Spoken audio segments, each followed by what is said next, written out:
Welcome to the Parody, where we tell up the victims in our favorite movies. I'm Chelsea Rose, and today, for yet another time, we're going back to the Last Guest universe. Specifically for the Last Guest Reimagined Part 1, The Origin, released in 2026. As you well know by now, The Last Guest was a spark for Roblox cinematography back in the day. With a few exceptions, no one else had decided to make a feature-length Roblox film before Oblivious HD decided to do so. While it did spark heavy interest in Roblox filmmaking, it really was the biggest it ever got. You'd think a film as popular as The Last Guest would have set off a spark in Roblox filmmaking, but I don't know, it kinda really didn't. And by that I mean other popular Roblox films.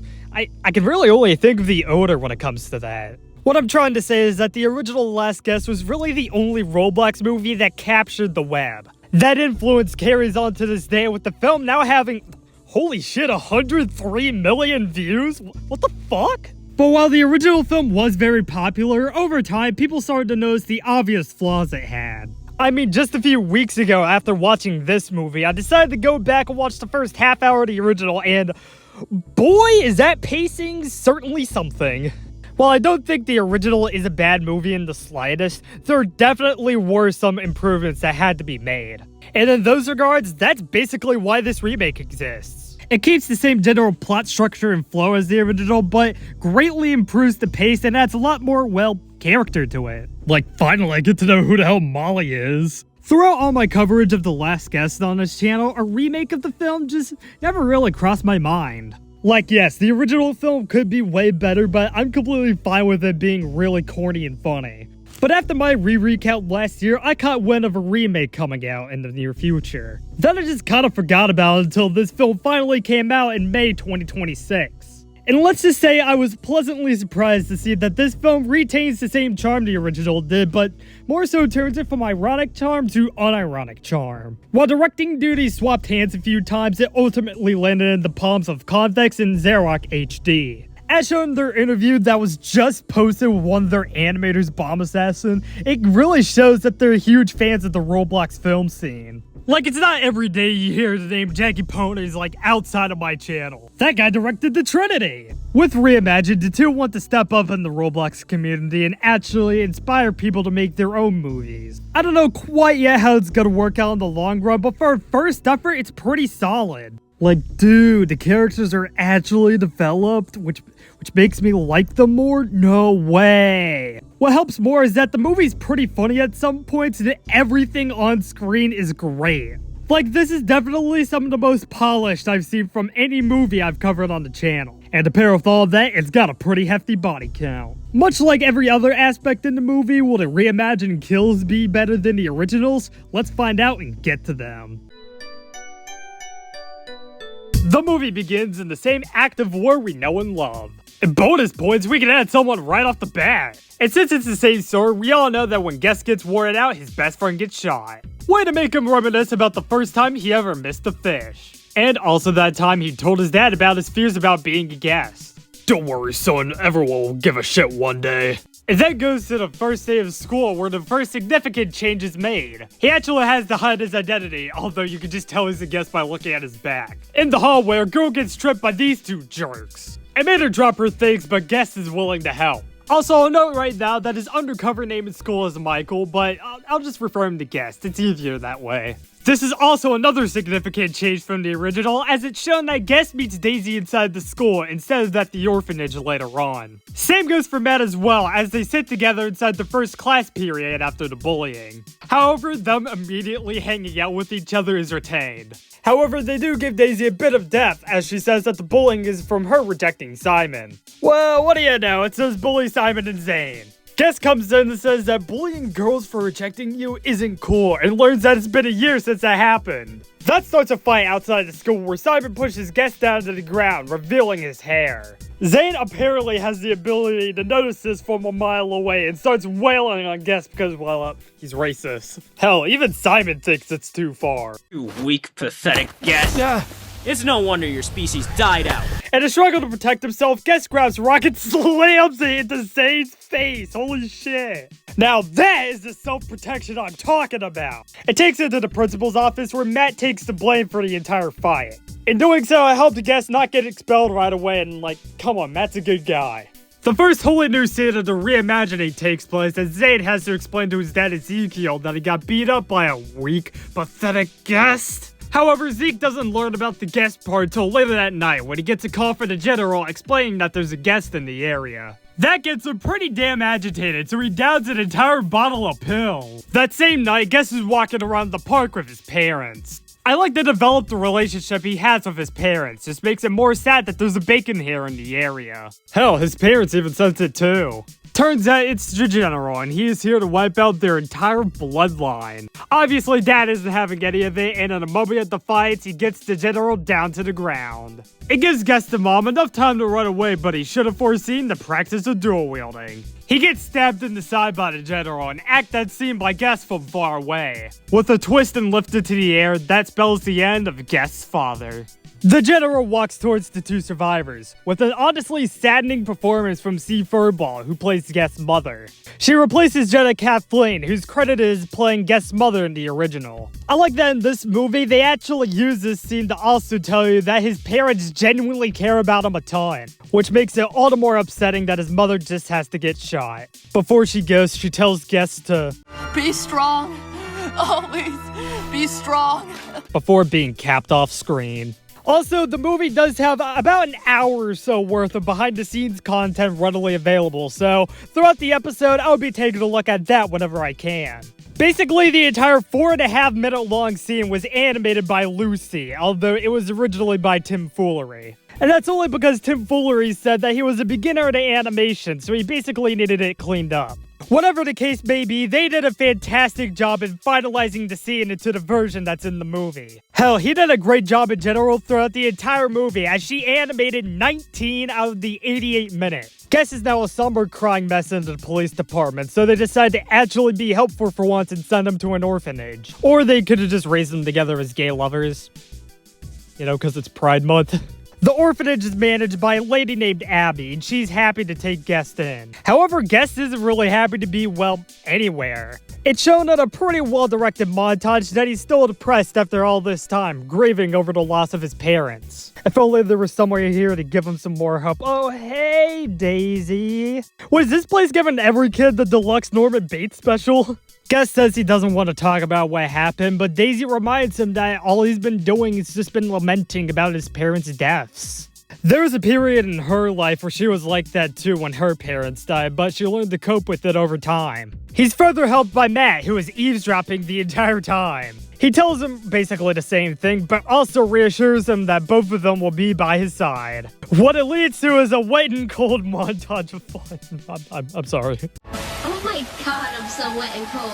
I've got some good games we can play when we get back. Ah, hell yeah. I'm gonna smash you. Oh shit, they also remember playing Mario Kart on the wrong console from the original. However, the fun times come to an end when Matt spots a few bacon soldiers coming in from outside. He brings this to Abby, who tells them to hide upstairs in the attic. When the soldiers break in, she tries her best to defuse the situation, but gets held hostage, parentheses 2019. Luckily for her, the two soldiers near her are fucking stupid. I'll note that one of these dumbasses is voiced by Shrek Confirmed, who used to comment on my parodies back in the day. The guy's an OG. The general starts searching through closets, but to no avail. Meanwhile, his lackeys were stupid enough to raid the fridge, which gives Abby the perfect opportunity to ring up the police. When they realize it's too late, even though they shoot her in the shoulder, the elite storms in to see what the fuss is about, only to realize that he himself is the man who stole Einstein's brain. What were you two idiots doing? You raided the kitchen? Because of the kitchen raid and Guest knocking the general out of the attic, the bust is bust. The Bacons are locked away, Abby is sent to the hospital, and Guest learns what his career path could be. Over the next 10 years, they watch clock protagonists with their gubby and also have a lot of fun in general. However, the most important thing about this montage is Daisy and Guest falling for each other more and more as time goes on. This looks like when two me's fall in love and living the dream. The nearly 4-minute montage is set to the song Fantasy by Edgar Heath. While it's not original for the movie, it's basically what people are gonna remember it being used in. I really like its use in the movie. It shows hopefulness, but more importantly, how close these three have gotten without dragging the film out too much. Guest also catches his first fish and his first kiss. Whoa, Guest, you motherfucker, looks like I beat you to the punch. Ha! Fuck that guy that lied. At the end of the montage, Guest shows Daisy why he's been strip mining this entire time. Eventually, it's his wedding, and Matt records him rehearsing his dance. Guest's like, what the fuck, dude? But like, you know, it's all in good fun. Fine. I've had my fun. If the voices of Guest and Matt sound familiar, it's because it's Ted the one of the coolest parts about this reimagining. They actually got Chaz Ravenel from the original movie to reprise his role, which was apparently really hard to do because a lot of other reimaginings just couldn't. I'm so glad they're able to get him back, because it just wouldn't feel the same without him. That extends to Daisy too, because they were able to get Jenny Sherrard back from the original as well. Guest is worried that he's gonna mess it all up, but like, nah dude, you'll be fine. And it turns out it goes more than fine, it goes great for all of them. Even for Matt, because during all of this, somebody catches his eye. With the two officially married, it's time for them to hit the dance floor. What, the one police officer from earlier is married to Abby? Nothing was stopping them from raising Guest as a throuple. During the dance, the woman that caught Matt's eye comes up to him and introduces herself. And they immediately start dancing because Matt has that riz. When the wedding's over, a fade to white and a baby leads me to believe that Guest certainly came all this way to prove the haters wrong. And oh yeah, Guest gains a little bit of a beard here as an homage to Forsaken, but that's all I'm gonna mention of Forsaken in this parody. A few years down the road, their kid Charlotte grew limbs and is being driven to school. It's during this that Guest tunes into a news broadcast over the radio stating that a family of Guest has been killed, leaving only one Guest in Roblox remaining. At a bar, Guest and Matt are being schwazzed out of their minds. Also, it's fun seeing Creekcraft here for like a second because I'm an OG of that guy. It's during this alcoholic convention that Guest gets the idea to join the army in order to save all of Roblox. And also protect his family and make sure the Bacons can't get to him and stuff, you know? Matt thinks it's a little stupid, but decides to join him because that's simply what bros do. Or maybe it's because both of them are drunk out of their minds. Waiter! Another round, please. Oh my god, I love that match cut. It shows that, oh shit, this is actually for real, and before Guest leaves, he tells his daughter to always be strong. When they get to their tent, awkward introductions are made, but it's nothing that serious as of now, right? I mean, hey, we just got the entire film's crew here. Oh, also, that girl from the wedding, Molly, is working as a medic for the army, which Matt is pleasantly surprised to see. It also gives Guest a chance to learn that Molly and Daisy were actually pen pals back in the day. So yeah, that's why Molly was at Daisy's wedding. Awful sweet of her to invite her pen pal over, I'm not gonna lie. Things get bad in a hurry when a familiar face shows up. Simon. Yeah, run back to your boyfriend. Oh wait, yeah, maybe this was a good option to cover during June. He walks away at first, but that line sparks a comeback. He tells Simon that he's been with Daisy for a while, so don't even think about going back. She was a bitch anyway. He immediately regrets making that statement. The commotion spawns Sergeant Jacobs, who's basically just the first Roblox Army General from the original. However, the verdict's still on whether or not this guy is going to receive the Amethyst Flamethrower. He drills his sergeant into all of them for a little bit before deciding to roast a guy named Tim. You know, like Tim Foolery. He very quickly labels him as a sunscreen eater before moving on to his next target. It ends up being Simon, who confesses that he got knocked down by Guest. Instead of roasting him, Jacobs has a respect for him because, like, you know, he's the last guest. Say that again? He catches Matt giggling, so he's his next target, and he immediately susses out that Matt has a fat crush on Molly. Like, whatever, they're obviously gonna get together. After that, it's trading time! It plays out a bit differently, as it shows Simon being a dick. However, Guest is able to show speed enough to trip up Simon. Now, let's go save the world. Yeah.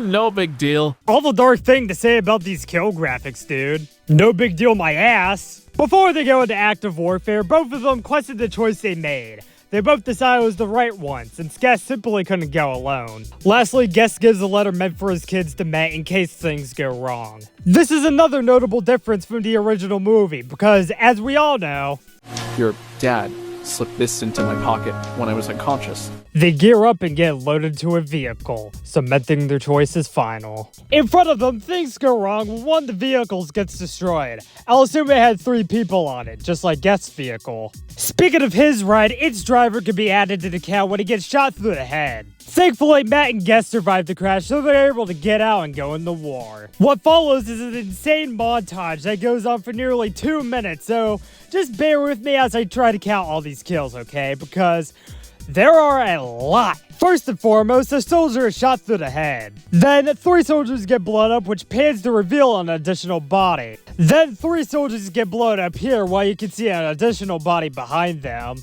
Another body can be seen on the left. Meanwhile, 2 Bacon soldiers get shot while a Roblox army soldier gets blown up. And during all that, the 3rd Bacon soldier got killed. Then we just see a soldier getting shot. Then a notable death comes in when Marco dies because he can't stop yapping. Molly and Sunscreen are able to circumvent kills to count before Kaz gets shot. Then overhead shot shows 6 more kills for us to add. Then one Bacon here personally takes care of a soldier. One body is seen dragged away before Guest shoots a Bacon hair. A bit after, he saves Simon from being shot because war turns enemies to lovers. Finally, 3 more kills are used to cap off the montage and give it a total of 30 kills. According to the behind the scenes videos, this war scene was animated in 6 parts. From what I could tell, it seems like Magic Man did parts 1, 2, and 5, while Mr. Squiggly did parts 3 and 6. Mr. Squiggly also did lighting and map building for various scenes, while all I could find for Magic Man was his animations. Also, this Bacon was voiced by Creekcraft. When night strikes, Guest has to stay low in a hole with Simon. You think you go wrong, but they're having a bit of fun, especially going back on how Simon was stupid back in the day. To be fair, I thought sticking gum in her head would like get her to like me or something. I don't know. I don't know, man. I don't think that's how it works. Not helping. The only reason they're able to goof off about this, though, is because Simon wanted to find a greater cause than just bullying kids around, I don't know. He also feels as if it'll give his life more worth, especially after his tumultuous youth. He recognizes his long-ass list of mistakes and uses the time to apologize to Guest for all the shit that happened. He understands all the frustrations from over the years, and before they go to sleep, he tells Simon some of the things his mother used to say. Life goes a lot better when you make it less about yourself, son. And it's not the past that decides now, it's the other way around. And while I never quite understood it then, tonight he's finally found the meaning. At the tents, Molly and Matt are guiding a wounded soldier over to get some help, but since he's only just wounded, I won't be adding him to the count. It's while they're tending to these guys that Molly notices a nasty wound on Matt's leg. So she helps him with that and tells him what he is. Good boy. Don't call me that. Oh. Sorry, Matt. Also, it's actually around here where Molly tells Matt about the pen pal thing, but I decided to tell you it earlier because, well, actually I have no idea. Whatever it is, it's their actual conversation about it that helps them get closer. However, it's also used to shade in Matt's backstory and provide a reason as to why he's in the orphanage. His mother got cancer when he was young, and she also died. That all sucks as well, but hey, at least he was able to overcome it, and all these years later, you know, I'm not gonna make that stupid joke. Hey, at least I almost get a kiss in before Jacobs interrupts them. That gets Molly to leave, but not before she blows a kiss over to Matt. In the morning, battle continues when Guest is still in his hole. Someone throws a grenade to them, which makes Guest save Simon by ducking him back into the hole. With the amount of rest he got last night and the healing, Matt is officially able to get back into battle. While the sergeant ducks for cover behind a rock, the Bacon that was shooting at him gets shot in the head. Simon gives Guest a quick refill so he can shoot the other Bacon here in the head as well. Even with all the carnage, Simon still has some time for fun and games. Ha! Nice! Judging by Guest's reaction, I'll count another kill. However, when Simon goes to check for more, he gets shot in the chest by a Bacon hair. Guest helps to make things a little less bad, but a smoke grenade foretells the appearance of another elite Bacon. And judging from that scar, it's somebody familiar. Guest runs away, leading Simon to discover that Zane has become one of the elites. Must be distressing for both of them to discover that they're not there at all on the other side. I wish that I could fall and see the sky clearly. I wish that I could fall and miss the completely. I wish that I could. Okay. Simon has taken Zane down with him. Hey, at least they can be friends in the afterlife. Guest is relieved that Matt's okay and tells him about Simon's death, which he's confused about because, He also there to see all that character development. I think he had a change of heart. Well, at least now we can circle back to the beginning of the movie. This is one of the things retained for the original movie, seeing as how that one began in the middle of this battle. So that means I don't have to count that bacon soldier again. However, I can still add this bacon here that Matt snipes that wasn't in the opening at all. That still doesn't stop the guy from getting shot. Guest's reaction to it is a much more extended scene than in the original, as you can actually feel the raw emotion coming out of his friend possibly being dead. Remember how in the original he just cried for a few seconds and then got up and started killing people? Sergeant Jacobs tells the entire army to fall back, but Guest just takes that as a sign to always be strong. Only after a heart-pounding breather, though. When he's done, he starts a new montage of death. His first death is a slow-motion headshot. Then he sells the other bacon to stab him in the chest. He retrieves the knife but has to take cover inside a hole. That's where he uses his fantastic throwing arm to blow up another bacon soldier. Guest uses that one as a human shield in order to shoot the survivor square between the eyes. He runs out of ammo, so to kill another, he just throws a guy at him. Then he throws that knife into another guy's head. Then, after a short fight with the last one, he's able to punch his head in. Going back behind the scenes, Lucy animated basically all of the Day 2 stuff. That includes Matt getting shot and the crazy-ass montage I just went over. Also, invincible. Are you sure? Yeah, I am. The things that were animated by Lucy were Simon's death and the reunion with Matt, both of which are animated by Vixels. The last thing to not be animated by Lucy is this part, where Guest comes head-to-head with the general that killed his parents all those years ago. That drags them both into a long-ass fight scene with a lot of near misses on both sides. Guest gets out his knife and has to stand off against Tetanus. He misses the pull and gets a slashing on the general's wrist before ducking beneath the car and cutting its fuel line. It continues on the other side with pocket sand and a fist fight. Sadly for Guest, he threw the general towards a pistol, so before he can get a stab in, he gets shot. That leaves him in a real vulnerable position so he can say his final words. Go to hell! Damn, impact frames, they really brought it out for this one. Even though there's a giant explosion, that doesn't bring both of them down just yet. What ultimately brings the general down is a collapsing watchtower that impact frames him to death. Also, I want you to listen real close for just a second. That's the fucking metal pipe sound effect. Also, I didn't count Guest because, well, you know, he doesn't die. Anyways, like I said, if Lucy didn't animate the fight scene between the general and the Guest, who did? That turned out to be Mr. Squiggly, who animated almost the entire scene himself. The only things that weren't from him were the impact frames, which are done by storyboarder Mumder. Also, just to know, Mr. Squiggly did the good boy thing earlier. Back at his house, Daisy and Charlotte have a silent conversation before they get told the news that Guest reportedly died in action. A memorial is held for him in downtown wherever they live, hosted by Builderman, who's played by YouTuber Bundun. They honor all the contributions he made to Roblox over the course of the 2 days he was in combat, and also the fact that he was, in fact, the last Guest. Then Matt comes up and honors him as the friend he was, and hell, I'll be honest, around this point in the movie, it started to get me a little bit, I'm not gonna lie. Also, this memorial scene has a ton of cameos, which I'll point out right now. Firstly, we have multiple of the animators on the movie and some of its crew as some of the soldiers. Then a cheeseburger guy. Then Creekcraft is here, and I'll assume that Shane plays the somewhere in here in his proper Roblox film debut. Then here we have Flamingo, Sketch, and Laughability. And lastly, there's a small chance you can even see them in the final cut, but I know for a fact that DanTDM, Think Noodles, and Think CR are here too. That just proves that someone on this crew knows ball. Whoa! This dude's riding him! I didn't even know you could do that! Before they leave the service, Matt gives Charlotte the letter that Guest gave him before all this shit unfolded. In the face of adversity or any challenges that come their way, he just wants his daughter to know that there'll always be at least one person out there for her and to be strong. Always be strong. I guess the phrase just passes down the bloodline. You know, the bloodline of the title card! The movie ends with a post-credit scene showing us that the bacon hair colonel is here to return. How many reimagined kills did we get in this first part? Let's find out and get to the numbers. You dumbass, I'm already taken. 58 people died in the Last Guest Reimagined Part 1. The victims consisted of 57 men and Guest's mother, which gives us this blue-haired pie chart.